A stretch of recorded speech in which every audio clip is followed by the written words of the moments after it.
ሰላም ክቡራት ተኸታተልትና እዚ ኤሪካን ሚድያ እዩ ኤሪካን ሚድያ አካል ጽላል ያክል ወይ ባይቶ ካናዳ ኮይኑ ብቀጻሊ ብክፍሊ ሚድያ ዝዳለ እዩ ሎማዓንቲ ክቡራት አጋይሽ ኣለውና ናይ ሎማዓንቲ ክቡራት አጋይሽና ክቡር አምባሳደር አንደብርሃን ወልደገርግስ ካብ ቦልጅም كمون كبرت حفتنا إليشا تسفالم كابحورات منقسات أمريكا يامي نايب حقي أغايشنا نعدمنا أخبيركم نعدمنا أونتاو ملاش يكم كبور بزيخم وفيخم أكال نايز مدى بزي كينكم ممساخم لما عنتي بسمين بسم يأكل صلال كندا ويبايت كندا كمسكنكم دسيب لني نايلوم عنت مدبنا فليز قبرو بإنجليش تمدب نز مدب زي كتمرح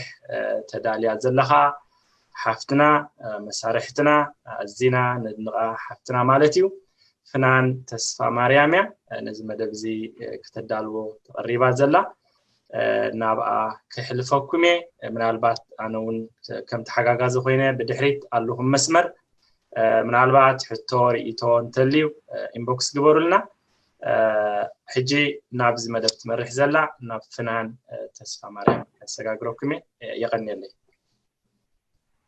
Thank you, Aforki. So, hello to all our viewers tuning in from different sectors of the world. Again, my name is Fanantas Mariam, member of the Yiakl Media. Also joining me as a host today, as a co-host on our show today is Alicia Tesfalem. Alicia is a born and raised American, graduate of the University of Nebraska, and now an activist for the Erican people overseas. We hope you all are staying healthy and safe during these difficult times. To our viewers, thank you for your prized time. We hope you will find value in today's interview. Today's topic is about creating change and building trust amongst the younger generation. Trust is established with young people when they see a consistent approach towards deconstructing various forms of oppression on multiple capacities. Youth have been provided temporary band-aid solutions that do not go beyond scratching the surface. Young people are becoming more aware and educated on the issues of dictatorship in Eritrea and are seeking systemic overhaul in government. Before we get started, I also would like to acknowledge the presence of our eminent guest and co-host. On behalf of Yiakl Media, we would like to express our deepest gratitude for taking the time to come on our show. We are excited and look forward to today's discussion. So our guest for today is a freedom fighter, scholar, central banker, diplomat, and author of the book Eritrea at a Crossroads. And he goes by Ambassador Andebrhan. So Ambassador, thanks again for coming on. We know how busy you are and we're grateful that you shared some of your time with us. So I will pass it on to you if you could just take the time to introduce yourself and relate to us a little bit about your background for our diasporas. Thank you very much, Fanan. Thank you also for the brief but excellent introduction. I don't think I have much to add to that. It'll be redundant. So let's just go on with our discussion. Okay, sure. Okay, so my first question for you, Ambassador, is you were in the big ship of our beloved country that you fought for in the struggle. And at some point we were on the path to liberation, then headed to oppression. And I just want to know, like, what went wrong? Like, where did we go wrong? Like, what happened? That's a very fundamental question that really applies not just as Eritreans, but virtually to every country that has gone through a national liberation movement with an armed phase. You know, we started, the Eritrean struggle for self-determination started, evolved, and in fact was accomplished with quite revolutionary ideas of freedom, social transformation, economic transformation, essentially the ultimate improvement of the human condition in our specific part of the world, which is Eritrea. A movement that led such a heroic struggle and won an epic victory against overwhelming odds, once in power, post-liberation, atrophied. What does this mean? It means that the revolutionary ideals that inspired the movement, that inspired tens of thousands of young Eritrean men and women to pay or to make the ultimate sacrifice, finally face betrayal. What's the essence of this betrayal? Once in power, the former revolutionary leadership in the first place split. There were divisions inside, and the one that prevailed acquired certain perks in power, privileges, interests, etc. So the revolutionary ideas were sacrificed for new interests that power necessarily lent the people in power, and thus they became the new privileged class and wanted to preserve the new privileges.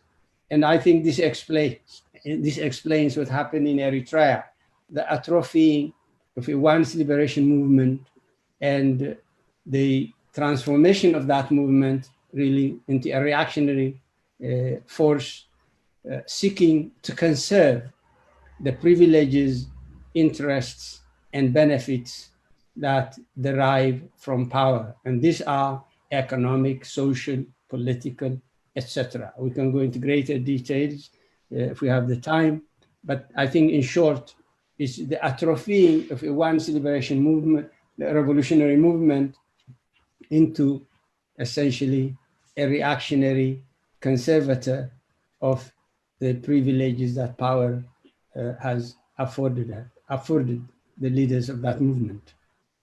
Okay, perfect. So my next question is, with regards to the current state of our country this present day, what do you feel, looking back at 1991, could have been done better, both those who were in government, in the country, and in diaspora? What do you feel could have been done differently? I think 1991 was a time of great celebration for Eritreans, both at home and in the diaspora. Yeah. In fact, there was a national euphoria that went on and on and on. I think at that time, wise leadership would have required the invitation of all who participated in the armed struggle, but for various reasons, including the civil war, fell off on the way, to a process of national reconciliation. Had we been wise, we should have said, okay, we started this journey.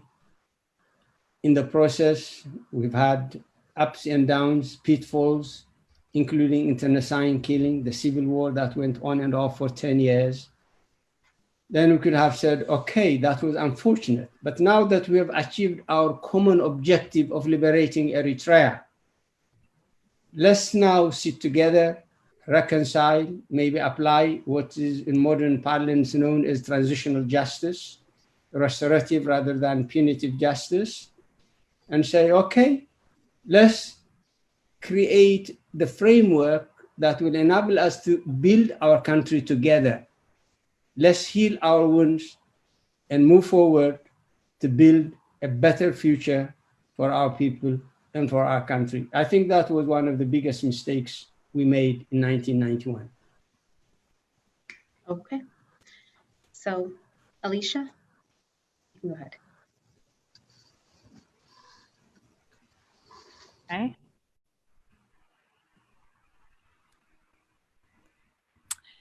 Many Eritreans Can you guys hear me? Okay. Many Eritreans speculate through Isiah's actions that he is trying to destroy Eritreans and the nation because he hates the Eritrean people. For many young Eritrean diaspora, that does not make sense logically because he was a freedom fighter who had sacrificed for the nation. And a lot of people, especially in Hagdef, give him credit in liberating the country. In your book, you had stated, in your book, The Eritrea at a Crossroads, Isiah blurted, "I know that you call me Agame," parentheses, the name of the district in Tigray, misused in popular parlance as a pejorative reference to people of the Tigrayan origin. "Behind my back, I will show you. I will take this country down as I put it up." Do you think that Isiah is trying to destroy the Eritrean people and the country? And if so, why? Look, that anecdote was told to me by a very trusted friend who was present at the time it was said, okay? In all fairness, I'm not sure that Isiah is working to destroy Eritrea intentionally. Maybe he might think in his own psychological mindset that he's doing the right thing. But we're applying the reality, the objective consequences of his policy and actions to judge what he's doing. And that's the destruction of the Eritrea as a country, the destruction of his institutions, of his traditions, of his values, the dismantling of our families, because the family is the basis of society. Without a family, you cannot have a society, a community. Without a community, you cannot have a country. So we are applying criteria or measures that we see happening on the ground. But we're not sure of what his mindset is. Maybe he has a world of his own within which he might be thinking that he's doing the right thing. We don't know. But we're judging him by the objective consequences of his policies and actions that we all see together. So I think this is debatable. But the issue for us is whether he is doing it intentionally or unintentionally. What's important for us is to bring ourselves together in order to bring about change in the country so that the original objectives of the liberation movement, that is freedom, justice, democracy, prosperity, can be restored to Eritrea, and the Eritrean people can live at peace with themselves and with their neighbors. Mm-hmm. So what I'm hearing you say is you don't know what his reality may be, but rather we should focus on the actions that he's taken place to create the change that we want to see, because it is quite clear that he is not providing what we wanted in a liberation. By the way, it is not really correct to say that he brought about liberation. Mm-hmm. He was the leader of the front at two levels, okay? There's no question about that. And as a leader, he had a role. But who brought about liberation is the Eritrean people through their hard work, their sacrifices, and their hard struggle. So I think we need to put this in perspective. Yes, as a leader, he played a role, but it was not a paramount role. The paramount role belonged to the people of Eritrea, the young men and women who gave their lives so that Eritrea can be free. Mm-hmm. Thank you. Do you want me to go, Alicia, or do you want to? It's all you. Okay. So, Ambassador, I just wanted to ask, most of us in diaspora, I could say most of us, born and raised here, majority of us are disconnected as to what is going on in the current situation in Eritrea. I know me, myself, it was more like 7 years ago, I really started to dive in and look at the situation. And, when I talk to friends, people, Eritrean people, they kind of like say, don't listen to the UN, the human rights activists, they're not accurate, they lie a lot, so they falsify. So we're disconnected and we want to learn more. And I just want to spread the message. What is the current state of Eritrea as of this day, the current state? Briefly, if you can just jot some messages. Look, I think, yes, the Eritreans in the diaspora have, of course, some constraints in understanding the real situation on the ground inside the country. So it's very important that they really make a concerted effort to understand and become aware of ourselves as individuals, as young men and women growing up or grown up in the diaspora, and as a people, to know the history of Eritrea as a country and as a people, its evolution, its struggle, its tribulations and trials in the process, etc. I think this is very important.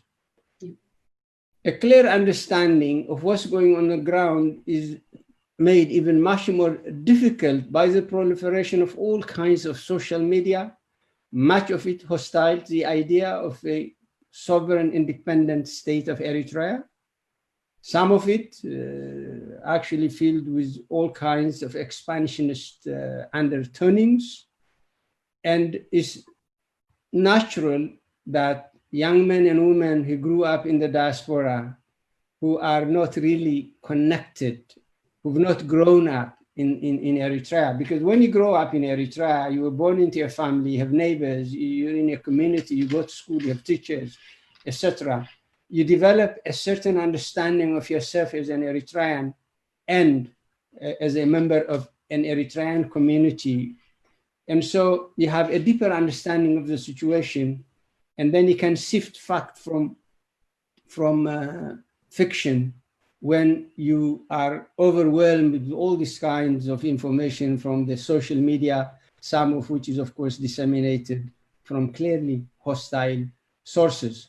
So the important thing is to try to follow, to try to stay connected, and to try also to learn as much as possible, to become aware of what's going on, and to understand that we as Eritreans, we have a history of struggle against alien oppression that has helped us develop a distinct Eritrean national identity that transcends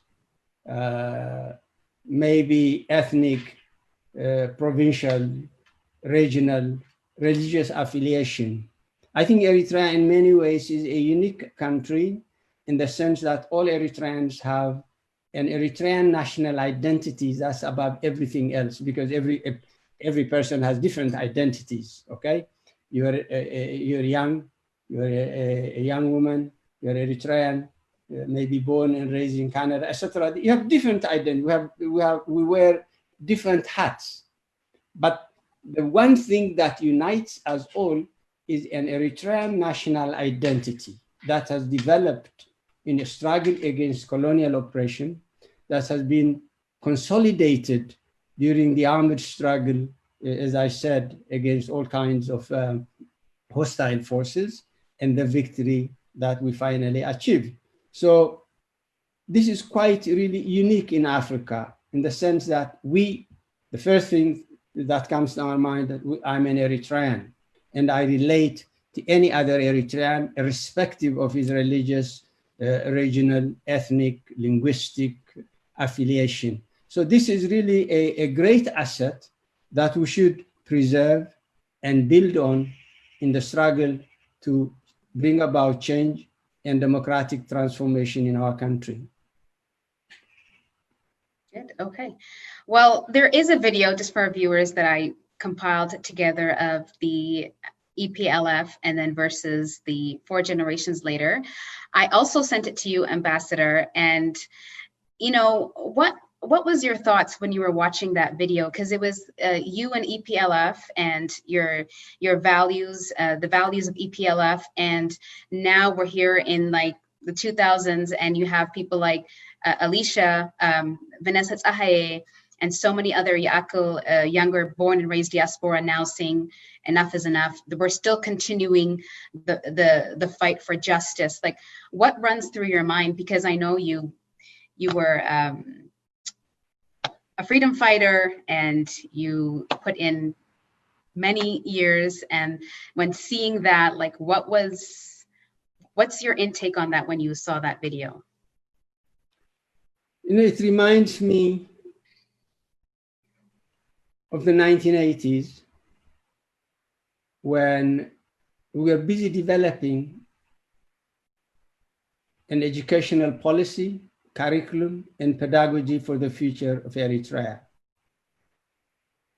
An educational policy, curriculum, and pedagogy that we hoped would equip a new generation of Eritreans or future generations of Eritreans with knowledge, technology, and innovation to rebuild Eritrea, and of course, to bring about not only economic, but also social, political, and cultural progress to the country. And it takes me back to those very important years in the annals of the struggle, of the armed struggle. And it contrasts quite clearly with what we have today. When I said in my book, betrayal, it's a betrayal of these ideals. We had this vision for our youth of bringing them up in proper family circumstances, normal upbringing, educating them with the best available technology, knowledge, innovation, etc., and equipping them not only to prepare them for life, for themselves and for their families, but also to make maximum contribution to the development and progress of the country. And what we ended up was, or has been, the abnormal situation that the government, especially after the mid-90s, has created for our youth, this indefinite national service, separating them from families from early in life.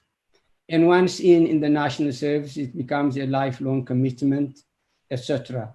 This is not, or these are not the ideas for which we fought.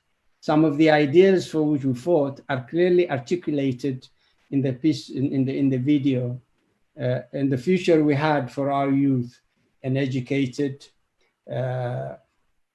youth equipped with modern science and technology, ready to take part in the world economy, which we know now is a knowledge-based economy, an increasingly green economy, etc., etc. So I think the government, one of its serious crimes is the squandering of the most important resource of our people, and that's our youth. Because the most important resource of any country is people, is youth. But they must be equipped with knowledge, technology, innovation, so that they can actualize their potential and help the country also actualize its potential as well. Yeah. Very good. Alicia, do you want to go? Yeah, sure. So I've been involved in advocacy work off and on since 2011. One theme I see that works against us is the trauma and the lack of healthy communication that contributes from reaching the advancements of unity and creating the change that we want to see back home. Do you think for this to be true? And if so, how can we better address these issues so that we can unite as Eritrean people and create the change we want to see back home? Thank you, Alicia. I think it's true that especially Eritrean diaspora politics is divided, highly polarized, and extremely fragmented. There's lack of trust, lack of confidence in each other, a lot of name calling, a lot of insulting, etc., etc. What needs to be done is, in my view, first of all, make a clear distinction between the regime in Eritrea, or the interests of the regime in Eritrea, and the interests of the people of Eritrea and the state of Eritrea. So in all our work, we should also be principled, consistent, and integral. We must try to defend, protect, promote the national interest of Eritrea and the Eritrean people, and isolate and weaken the regime. Unfortunately, much of the diaspora opposition fails to make that distinction and to order its priorities on the basis of that distinction. So what's necessary is, in my view, to really understand the clear difference between the interests of the people of Eritrea and the state of Eritrea on the one hand, and the interests of the regime. And of course, to weaken the regime and to strengthen, defend, protect the interests of the country. In that, then we should have certain principles. We should have consistency, and we should have integrity. And this can be developed only through, I think, a common understanding of our history, a common understanding of our present, a common or a shared vision of our future. And once we are able to do that, once we are equipped with the right kind of knowledge, then I think that in itself will begin to bring us together. Okay, good. Thank you. Okay, I'm just going to switch up a little bit. So I have a question, Ambassador. How do we bring change? Is there any peaceful means or forcefully? Like, how do we bring change? Is there a peaceful or forceful way? Look, change must first and foremost happen in ourselves. We must be able to change ourselves, equip ourselves with positive thinking, equip ourselves with thinking that brings us together instead of keeps us apart or enlarge the gap that exists. People argue between whether peaceful change or forceful change. I think this is, in my view, sophistry. Change can happen within Eritrea. How it happens will depend on the agents of change at the time they bring it about. In other words, it's not really useful for Eritrean political movements, political opposition movements in the diaspora to squander their time on discussing whether we should bring about change by peaceful means or by forceful means. I think, in my view, what has happened in all cases where change has come about by force, that change has not been able to make a transition to a democratic form of government, because force breeds force. And force often is very brutal. And it also tends to generate vengeance. And therefore, change can come about in Eritrea, perhaps with minimum force, but essentially by peaceful means. And you can then move towards a program of transition that at the same time provides accounting for the wrongs and crimes committed and closure for the victims of those wrongs and crimes, so that there can be real reconciliation towards social harmony, which would be very, very conducive to the kind of Eritrea we would like to see in the future. Okay, great. Alicia, do you want to go or do you want me to go? You can go. Sure, I'll go. For many years, Eritreans were divided to two sides, that those that support the Eritrean regime and those that do not. The polarizing views created a big division, but in recent years, due to the lack of progress and regression in Eritrea, many Eritreans have joined the side of wanting to see change loudly, right? Do you think there should be a criteria in when folks decide to denounce the Eritrean government and them joining us? Or do you think that we should just have them join with open arms, but not hold them accountable for perhaps the crimes, the terrible things that they may have said, or the oppression that they may have caused to the Eritrean people?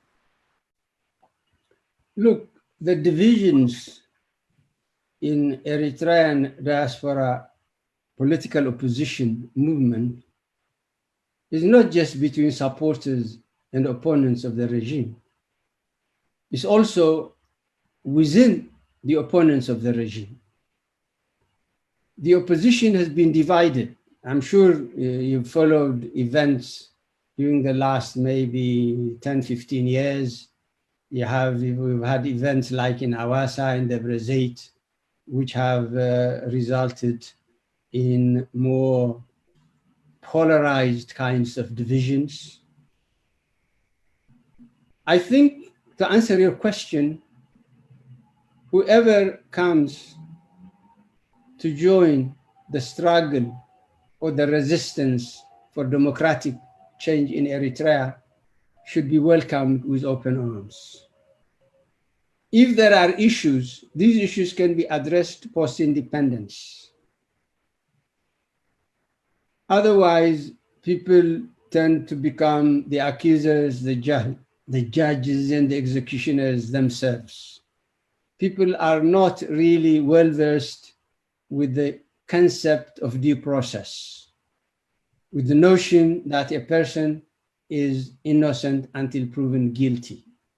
So whenever people come, they are accused of all kinds of things that they really never committed. And that tends to weaken the opposition.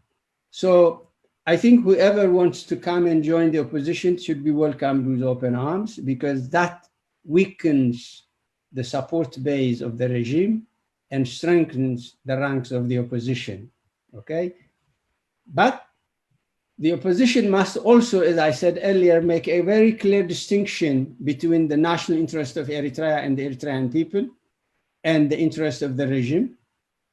And also, in my view, not follow the notion that the enemy of my enemy is my friend, irrespective of whether that enemy of the enemy is also an enemy of the national interest of Eritrea and the Eritrean people. So I think these are very important issues to bear in mind when approaching the question of national unity in the diaspora political opposition. Mm-hmm. So what I'm hearing you say is, yes, we should allow for everyone to come in open arms, because the real enemy is there and is using that as leverage to divide us, right? But knowing the population that we are a people, we have cultures, we have a history. That you cannot change, anyone, right? And so dealing with the psychology of Eritreans and how we function, do you think we should get strategic in perhaps addressing these issues? Because no matter what, an Eritrean, we can be quite stubborn at times. We can't let things go.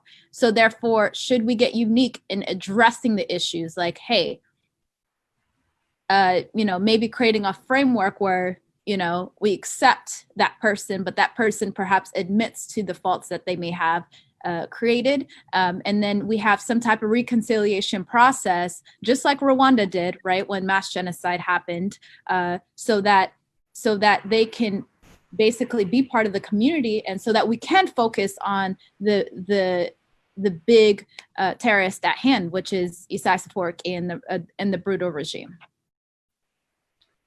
At this stage of the struggle, the opposition has neither the capacity nor the means to undertake what we call transitional justice. Okay?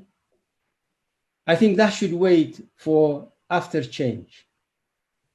Immediately during the transition, one of the processes should be a process of transitional justice to address the issues that you just mentioned. But this is not the time now. Now is not the time. I think we should understand that very clearly.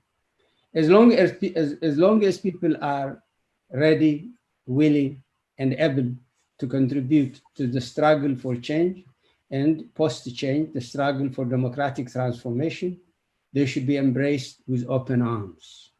Mm-hmm. And any criticism, if there are accusations, if some people have committed crimes, as some people allege, this should be postponed for when after the change comes.